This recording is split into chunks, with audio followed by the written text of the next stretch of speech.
Sand battery, a name that almost sounds like a contradiction, is becoming one of Finland's boldest solutions to the clean energy challenge. Instead of storing electricity in expensive lithium batteries, Finnish engineers are turning sand, crushed rock, and other low-cost materials into a giant thermal energy storage system. What makes this technology so compelling is not just the idea of using sand to store energy, but the entire process behind it. Selecting materials with excellent heat retention properties, constructing insulated steel silos, circulating hot air through massive sand-filled chambers, and recovering the stored heat to produce hot water, steam, or warm air for entire communities. So how can an ordinary material like sand become the heart of a clean energy system? Join Terran Works as we explore this innovative technology right now.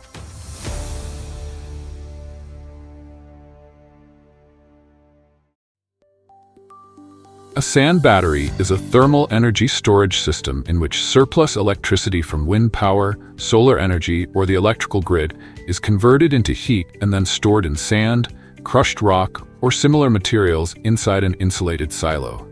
Unlike lithium batteries, which store electricity directly, sand batteries store energy in the form of heat and later release it for residential heating, district heating networks, or certain industrial processes.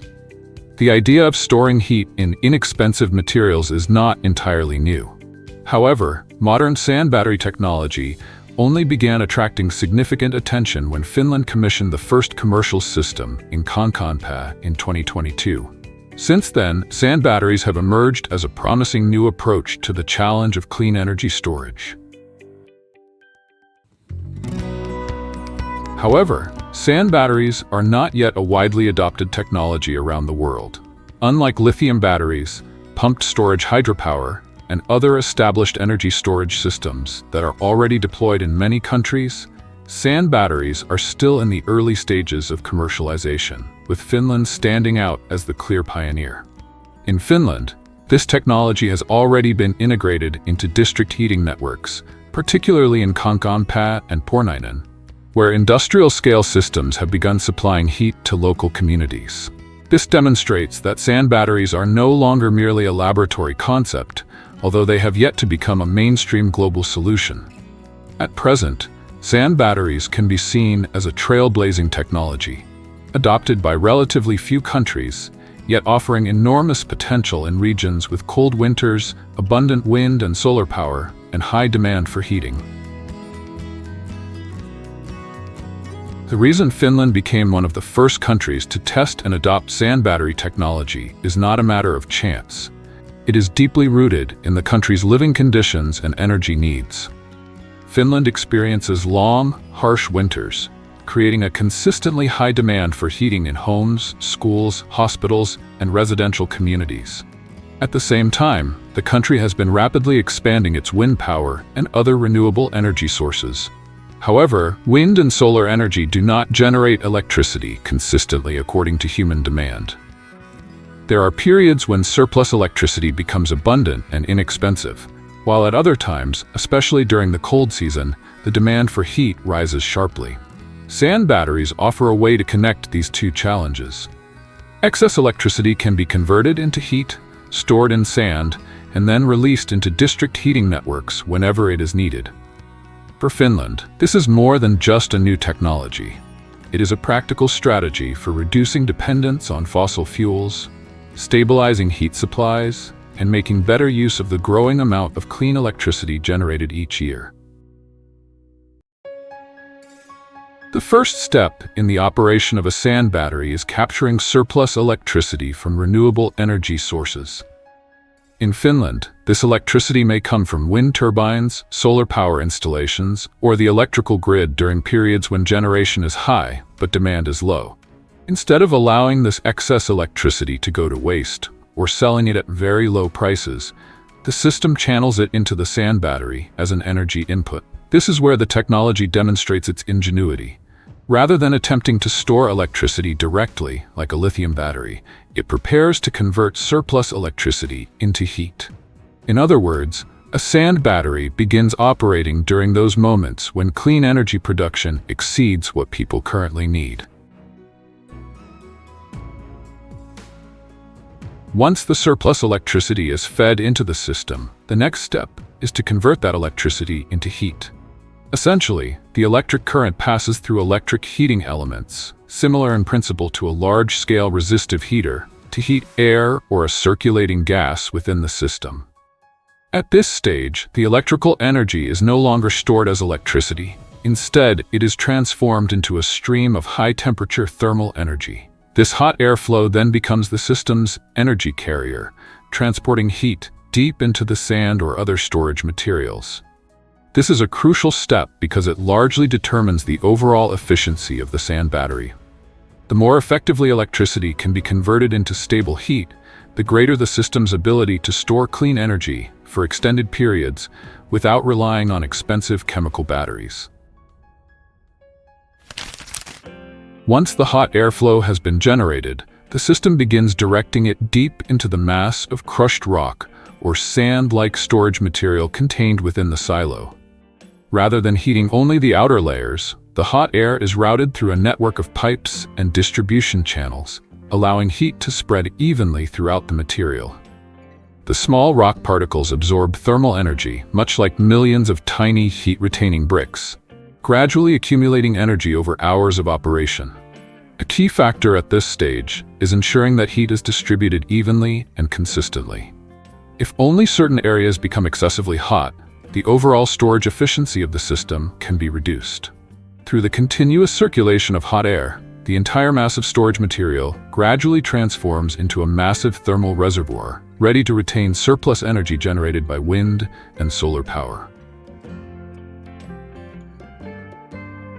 Once the crushed rock or sand-like storage material has absorbed sufficient heat, the stored energy is retained inside a large silo equipped with a thick layer of insulation. The silo functions much like a giant thermos flask. Inside is the storage material heated to very high temperatures, while the outer structure consists of a steel shell and insulation system designed to minimize heat loss to the surrounding environment.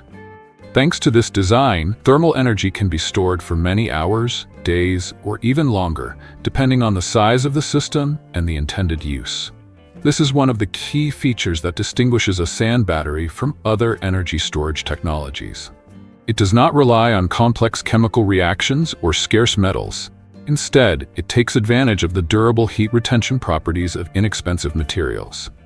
At this stage, the sand or crushed rock is no longer just an ordinary material. It has become a silent reservoir of energy stored within the system, ready to deliver heat whenever it is needed.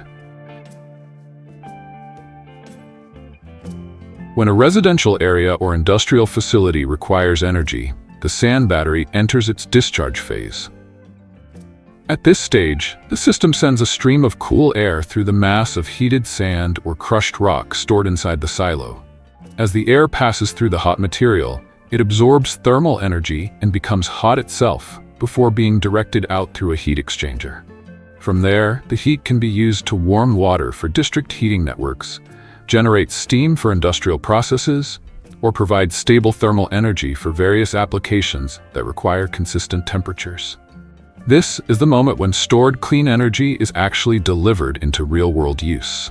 Instead of burning additional oil, coal, or natural gas, the system reuses previously stored surplus electricity, making the sand battery an important link in the broader energy transition. One of the most intuitive applications of sand batteries in agriculture is fruit dehydration after harvest, particularly for familiar products such as dried bananas. After being harvested from farms, ripe banana bunches are brought to a processing facility where they are sorted, washed, peeled, and sliced into evenly thin pieces. These banana slices are then arranged on trays or conveyor belts designed for drying, ensuring that hot air can pass uniformly through each layer of material. Instead of using gas, oil, or continuous direct electricity to generate heat, the facility can utilize hot air released from the sand battery. This airflow gently removes moisture from the banana flesh, gradually causing each slice to shrink, turn a golden brown color, and develop a richer sweetness. Depending on the drying time and temperature, the bananas can become either soft and chewy or lightly crispy, making them easier to store and transport while also increasing their value significantly compared to fresh fruit. Beyond agricultural drying, sand batteries also open up a notable application in the dairy processing industry. After being collected from farms, fresh milk is transported to processing plants through chilled tank systems and stainless steel pipelines, where it undergoes filtration, standardization, homogenization, and heat treatment. This is a particularly important step, as milk must be pasteurized or sterilized to eliminate harmful microorganisms, extend shelf life, and preserve its natural flavor. Traditionally, this process relies on hot water, steam, or continuously operating heat exchange systems. When integrated with a sand battery, a plant can use stored thermal energy generated from surplus renewable electricity to heat the milk for a short period, followed by rapid cooling before bottling or packaging.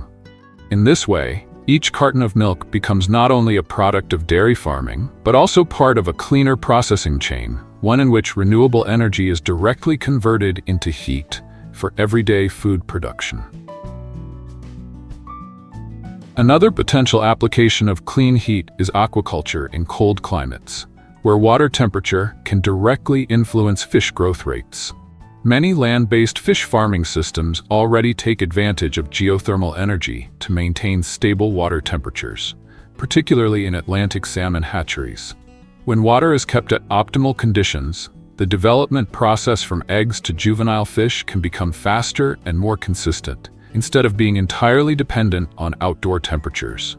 This closely reflects the logic behind sand batteries. They do not directly produce food, but instead provide heat to control the production environment. In the future, if integrated with recirculating aquaculture systems or indoor fish farms, sand batteries could help maintain stable water temperatures, reduce reliance on fossil fuels, and transform surplus renewable electricity into a reliable heat source for year-round aquaculture.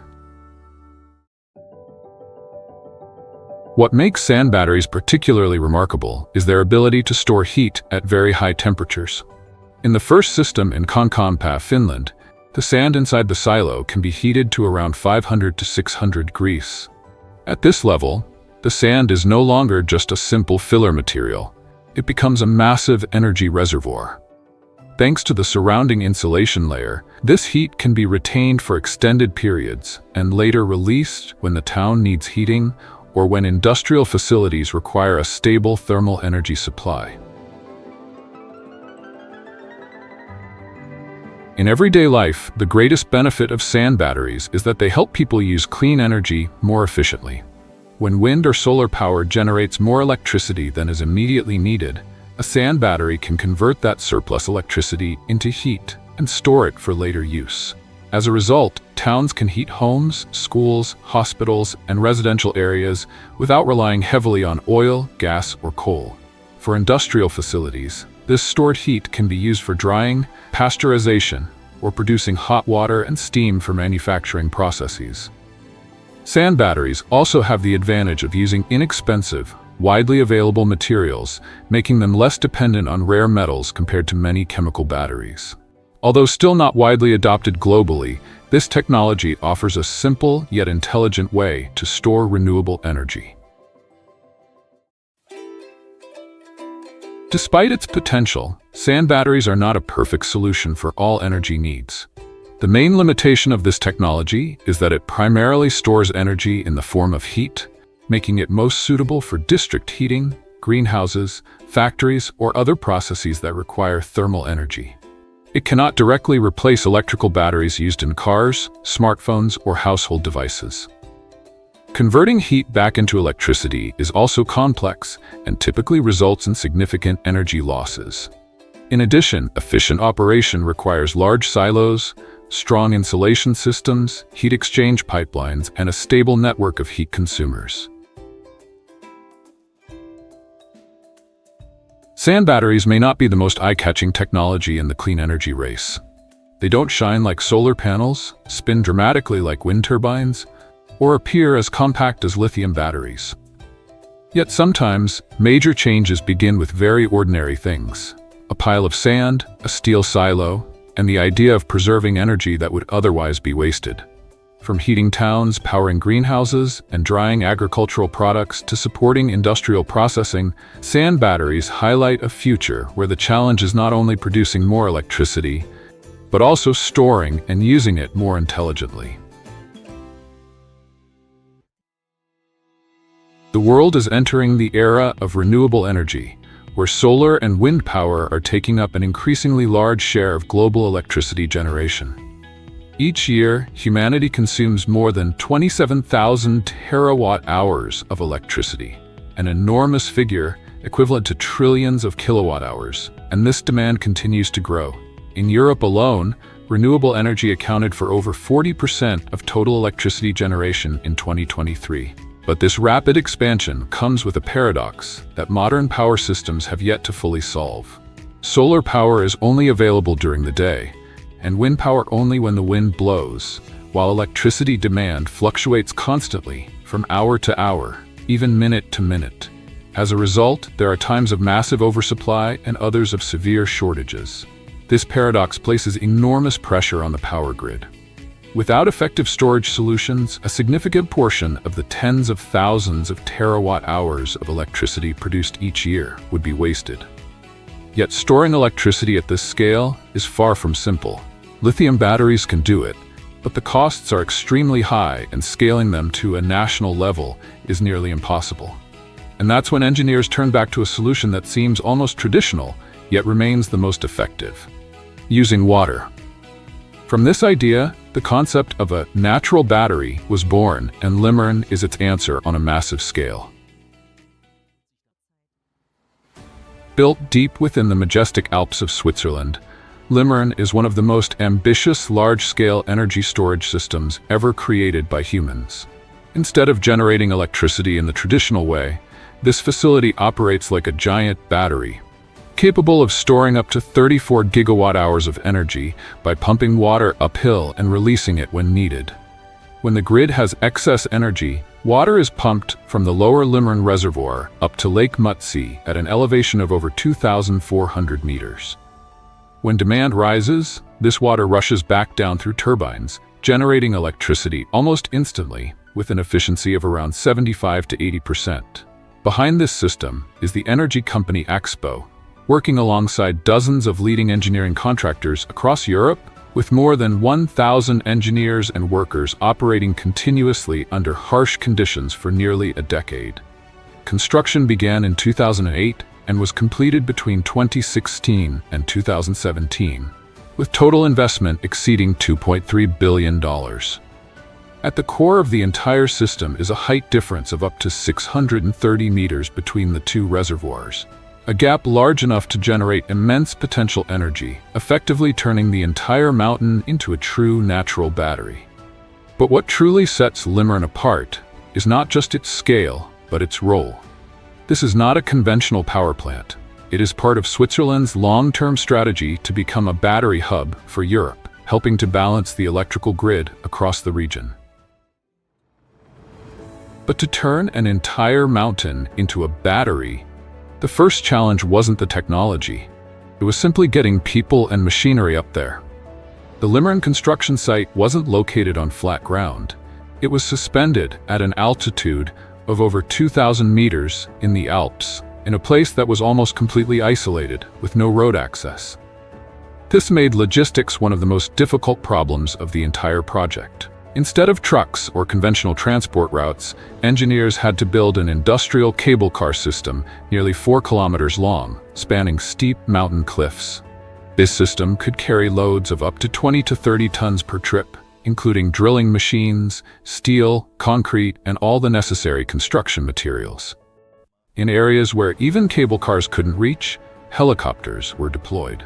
Hundreds of flights were carried out to transport workers and equipment into position. In many cases, workers had to be lowered onto near vertical slopes, like professional climbers approaching a dangerous rock face. At the mountaintop, a temporary city was built, where hundreds of workers lived and worked continuously under freezing temperatures, low oxygen levels, and highly unpredictable weather conditions. The logistics system alone cost tens of millions of dollars and took years of preparation before construction could officially begin. But all of that was only the beginning, because the real challenge didn't lie outside. It lay deep within the mountain itself. Inside the Alps lies an extremely hard layer of granite, with compressive strength exceeding 200 to 250 megapascals, making conventional excavation methods nearly useless. To carve a path into the mountain, engineers had to rely on controlled drilling and blasting, a technique that requires near-perfect precision. Each day, modern hydraulic drilling rigs create dozens to hundreds of boreholes, ranging from a few meters to over 10 meters deep, arranged according to a meticulously calculated pattern down to the centimeter. Once drilling is complete, explosives are loaded into each hole in layers, interspersed with stemming materials to direct the blast energy. Electronic detonation systems allow explosions to occur in sequence with delays of just a few milliseconds, creating a chain reaction fracturing effect that controls the direction of rock breakage and minimizes the risk of collapse. In a single blast, hundreds of kilograms of explosives may be used, releasing enough energy to shatter massive rock layers within seconds. After each detonation, thousands to tens of thousands of tons of broken rock are produced, quickly collected and transported out by specialized trucks operating continuously in cycles. This process is repeated hundreds, even thousands of times, gradually expanding the space deep within the mountain. After hundreds, even thousands of drilling and blasting cycles, engineers carved out a tunnel system stretching over 20 kilometers deep inside the mountain. A complex network, comparable in length to an entire underground city. But these are far more than simple passageways. Each tunnel is designed as part of a multifunctional infrastructure system, serving not only for equipment transport, but also integrating high-pressure water pipelines, electrical cables, and technical systems. Some sections reach diameters of 8 to 10 meters, large enough for heavy-duty trucks to operate continuously inside, while smaller technical tunnels are densely arranged to connect every part of the facility. The total volume of excavated rock exceeds millions of tons, creating a vast underground space equivalent to around 30 football fields, effectively transforming the mountain's interior into a nearly self-contained engineering complex, completely hidden beneath hundreds of meters of solid rock. Every tunnel is reinforced with reinforced concrete and modern rock anchoring systems, enabling them to withstand immense pressure from the surrounding rock. Pressures that can reach tens of megapascals. Construction tolerances are controlled down to the centimeter, as even a minor deviation could affect the entire system. Beyond serving as connections, this tunnel network functions as the circulatory system of the entire facility, continuously transporting water, energy, and data between different components, from reservoirs and pressure pipelines to turbine stations and power transmission systems. At the heart of the system lies the main turbine hall, a vast space carved directly into solid granite. This chamber measures approximately 120 to 125 meters in length, 25 meters in width, and rises up to 35 to 50 meters in height, comparable to a multi-story building completely buried beneath the mountain. To create this space, engineers had to remove around 315,000 tons of rock. By February 2016, when the final rock masses were blasted away, the underground cavern reached its full dimensions, marking a major milestone for the project. But creating the void was only the beginning. Immediately afterward, foundation construction began on a massive scale. A dense network of reinforced steel frameworks was installed, combined with high-strength concrete to form the base for equipment weighing hundreds of tons. Over the course of more than a year, approximately 750 concrete pours were carried out, with a total volume exceeding 80,000 cubic meters, enough to build around 700 houses. At the same time, load-bearing columns and industrial crane beam systems were completed, enabling the lifting and installation of equipment weighing up to 200-300 tons within the underground space. From a solid block of rock, the turbine hall was gradually transformed into a precisely engineered environment, where every structure is designed to withstand loads, absorb vibrations, and operate reliably for decades. And it is here that massive machines will begin to turn, converting falling water into electricity at a scale that very few facilities in the world can achieve. After the turbine and generator systems were completed deep inside the mountain, the electricity produced could no longer remain contained within the underground space. It had to be transmitted outward and integrated into the power grid. This marked the beginning of an entirely new challenge, connecting to the national and European electricity networks. A 380 kV high-voltage transmission line, approximately 17 kilometers long, was constructed across the Linthal Valley, consisting of a total of 53 pylons, many of which reach heights of 80 to 89 meters, comparable to a building over 20 stories tall. This line serves as the backbone, carrying the plant's full capacity of up to 1,000 megawatts into the grid. However, building this system in steep mountainous terrain posed an immense challenge. Most of the materials, from structural steel to conductors, had to be transported by helicopter, requiring thousands of flights to install each component under strong winds and extremely limited working space. Every pylon and every segment of cable had to be installed with near-perfect precision, as even the smallest deviation could affect the entire high-voltage system. Once completed, this 380 kV line not only connects Limern to the Swiss national grid, but also integrates directly into the European power network, allowing the plant to respond almost instantly to electricity demand across the region. But for those massive machines to truly operate and generate electricity, all that power must be delivered through the most critical system of all, the penstocks. What makes this system remarkable is not just its scale, but its very construction. The pipelines have a total length of about 2 kilometers, with diameters reaching up to 4.5 meters. They are fabricated from steel plates, several centimeters thick, rolled, bent, and welded into large sections, then assembled directly inside the mountain. Each segment must withstand enormous pressure, with a hydraulic head of up to 630 meters, generating pressures of around 60 to 70 bar, equivalent to conditions hundreds of meters below the ocean surface.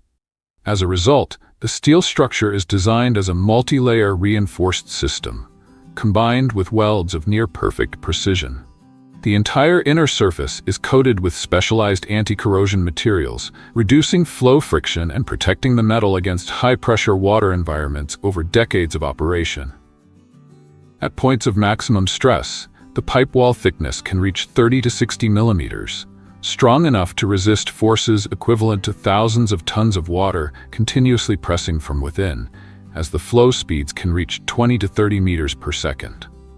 This system does far more than simply carry water. It is a precisely engineered energy transmission network, where every pipeline must be strong enough to withstand pressure, precise enough to optimize efficiency, and durable enough to operate reliably for 50 to 80 years.